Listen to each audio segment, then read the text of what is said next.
Parliament के बाहर से आवाम के सामने मैं पाकिस्तान तहरीक इंसाफ का मौक़िफ़ रखना चाहता हूँ ईरान पे। हमने पार्लियामेंट में भी जिक्र किया है, खान साहब ने भी इसका जिक्र किया है। पाकिस्तान तहरीक इंसाफ का हमेशा से मौक़िफ़ वो रहा है जो 70 साल से पाकिस्तान मुल्क का एक फॉरेन पॉलिसी है। पाकिस्तान तहरीक इंसाफ इजराइल के इराक ईरान पे अटैक को की शदीद मजम्मत करता है। हमने इसकी शदीद मजम्मत की है पार्लियामान में। हमने दो टोक अल्फाज में कहा है कि निगोसिएशन जारी थी।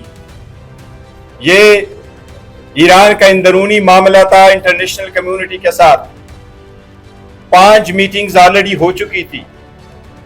ईरान के न्यूक्लियर पावर्स पे इंटरनेशनल कम्युनिटी के कुछ कंसर्न जरूर थे, जिन पे 5 मीटिंग्स ईरान की मर्जी के साथ हो चुकी थी।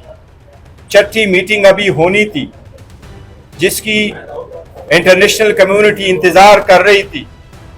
इजराइल ने ईरान के टेरिटोरियल इंटेग्रिटी को और सॉवरेनिटी को वायलेट करते हुए, इंटरनेशनल लॉ को वायलेट करते हुए अनप्रोवोक ईरान पे अटैक किया है, जिसकी पूरी दुनिया और हम मजम्मत करते हैं।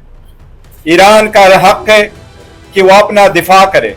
अपने दिफा में ईरान जैसे चाहे अपने पावर को एक्सरसाइज करे।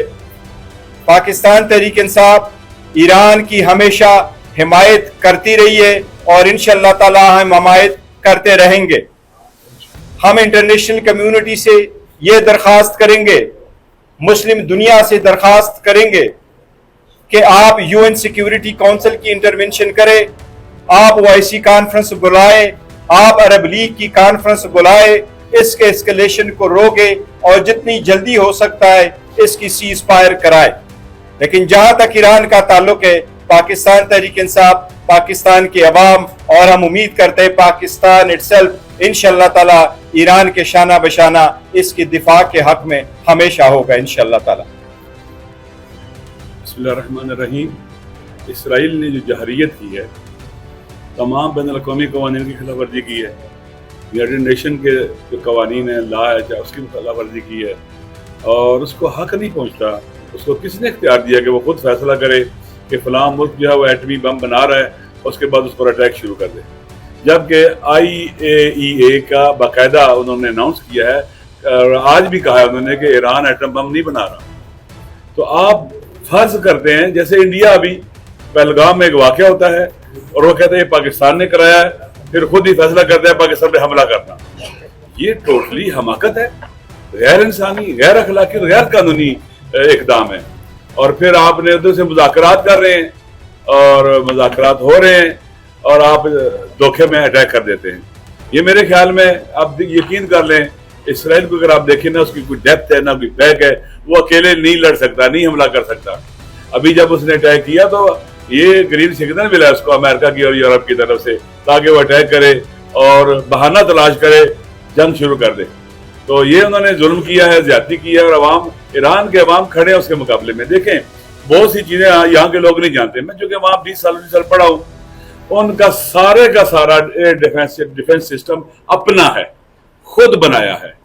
उनके मिसाइल उनके अपने हैं, हर चीज उनकी अपनी है, उनसे ये कोई चीज छीन नहीं सकता। इमाम खुमैनी का, आयतुल्लाह खामनई का फतवा है केमिकल वेपन बनाना हराम है, हम नहीं बनाएंगे। एटम बम बनाना हराम है, हम नहीं बनाएंगे। डिफेंस स्ट्रेटेजी के अंदर ये दोनों चीजें नहीं हो सकती, क्योंकि इनके जरिए जंग नहीं लड़ी जाती, जुल्म किया जाता है और बेगुनाहों को कत्लेआम किया जाता है, बच्चे औरतें मार दी जाते हैं, एनवायरमेंटल कितने प्रॉब्लम खड़े होते हैं। खुदा ने इस चीज की इजाजत नहीं दी आपको कि आप आए और हर चीज तबाह बर्बाद कर दें। लिहाजा वो नहीं बना रहे। खुद ओबामा ने भी जब प्रेसिडेंट था उसने कहा कि आयतुल्लाह खामनई का और इमाम खुमैनी का फतवा है कि एटम बम हम नहीं बनाएंगे। ये सारे खुद कहते रहे, लेकिन बहाना तलाश कर रहे हैं। क्यों? उन्हें ऐसा मुल्क कबूल नहीं है इस खित्ते के अंदर जो अपने फैसले खुद करे, जो IMF का मखरूज नहीं है, जो वर्ल्ड बैंक का मखरूज नहीं है। 46 साल होने वाले हैं उसके ऊपर पाबंदियां है, लेकिन वो तरक्की कर रहे हैं, आगे बढ़ रहा है। लिहाजा उनको बर्दाश्त नहीं था ये। लिहाजा एक ग्रेटर इसराइल उस वक्त तक नहीं बन सकता जब तक ईरान की दीवार बीच में से न गिराई जाए। आप एक किताब है, मैंने उस दिन भी कहा है कि डेनिस لیوی لپکن کی کتاب ہے, ایوی لپکن کی کتاب ہے, ریٹرن ٹو مکہ پڑھیں. اور پھر نیتنیاہو تو صاف کہہ رہا ہے کہ میں نیا مڈل ایسٹ بناؤں گا, میں مڈل ایسٹ کا چہرہ چینج کر دوں گا, گریٹر مڈل ایسٹ بنے گا. یہ سارے کا سارا عالمی قوتوں کے تعاون سے ہو رہا ہے, کیونکہ شفٹ آف پاور کو کنٹرول کرنا چاہتے ہیں, اپنی ہیجمونی کو باقی رکھنا چاہتے ہیں, چائنا کو کنٹین کرنا چاہتے ہیں, اور اس خطے کے اندر جتنی بھی پاور ہے ان کو کنٹرول کرنا چاہتے ہیں. باب المندب سے لے کر اپنے ہرمز تک سارے سمندری راستے اپنے کنٹرول میں کرنا چاہتے ہیں. یہ جو ایران پر حملہ ہوا ہے حقیقت میں ایسٹ پر حملہ ہوا ہے, پورے ایشیا پر حملہ ہوا ہے, پورے جہان اسلام پر حملہ ہوا ہے, امت مسلمہ پر حملہ ہوا ہے. وہ سب کی نیابت میں لڑ رہے ہیں. ہم سب کی ذمہ داری ہے ان کو سپورٹ کریں. جیسے پاکستان کے ساتھ یہ لوگ کھڑے ہوئے ہیں, جب پاکستان پر اٹیک ہوا اسرائیل انڈیا کے ساتھ تھا, امریکہ بھی انڈیا کے ساتھ تھا, چپ تھے. جب دیکھا کہ آگے کچھ نہیں کر سکتے تو ناکام ہو رہے ہیں تو فوراً آگے جی سیز فائر کر لیں. میرے خیال میں پاکستان کے عوام کا سینٹیمنٹ, پاکستان کے عوام کے اس وقت مظلوموں کے ساتھ ہے ظالموں کے مقابلے میں. دنیا میں سب سے زیادہ اسرائیل جو ایک ظالم رجیم ہے, اللیجیٹمیٹ رجیم ہے, اس کے خلاف اور امریکہ کے خلاف پاکستان کے عوام میں نفرت پائی جاتی ہے. اور الحمدللہ پاکستان کے عوام بہت واپس اور بہت آگاہ ہیں, اور ہماری حکومت نے بھی جو یونائیٹڈ نیشن کے اندر سٹینڈ لیا ہے, آج جو یونائیٹڈ نیشن سیکورٹی کونسل کے اندر اس کا اجلاس ہو رہا ہے, پاکستان, چین اور روس کے مشترکہ ڈیمانڈ پر ہو رہا ہے, تو ہم ان کو بھی ویلکم کرتے ہیں. جیسے پاکستان پر جب اٹیک ہوا تھا ہم سارے اکٹھے تھے, ایران پر بھی جب اٹیک ہوا تو ہم سارے اکٹھے ہیں, پاکستان کے عوام سب ہم اکٹھے ہیں, کیونکہ ہمیں پتہ ہے کہ ایران کے بعد کس کی باری آنی ہے, پاکستان کی. وہ چھوٹے چھوٹے ملک بنانا چاہتا ہے, چھوٹے چھوٹے سٹیز کی طرح کنٹری تقسیم کرنا چاہتا ہے. لہٰذا انشاءاللہ العزیز ایران کے عوام کھڑی ہے, دلیر لوگ ہیں. پہلے بھی 8 سال ان کے خلاف عالمی جنگ تھی, وہ نہیں ہارے, 1 انچ اپنی زمین قبضہ نہیں کرنے تھی. آج تو وہ بہت طاقتور ہیں, اور انشاءاللہ العزیز مجھے امید ہے کہ مظلوم جیتیں گے, اور عالمی استکباری قوتیں جو ظالم ہیں, جو ایٹم بم مارتی ہیں, جو قاتل ہیں.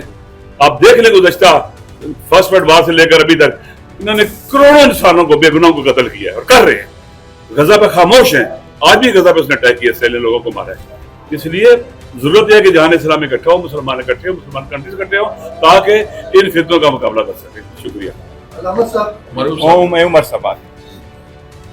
بسم اللہ الرحمن الرحیم. پاکستان کی خواتین و حضرات, میں بالکل مختصراً اپنی بات کروں گا. علامہ صاحب نے اور بیرسٹر گوہر صاحب نے تفصیلاً آپ کے سامنے باتیں رکھ دی ہیں.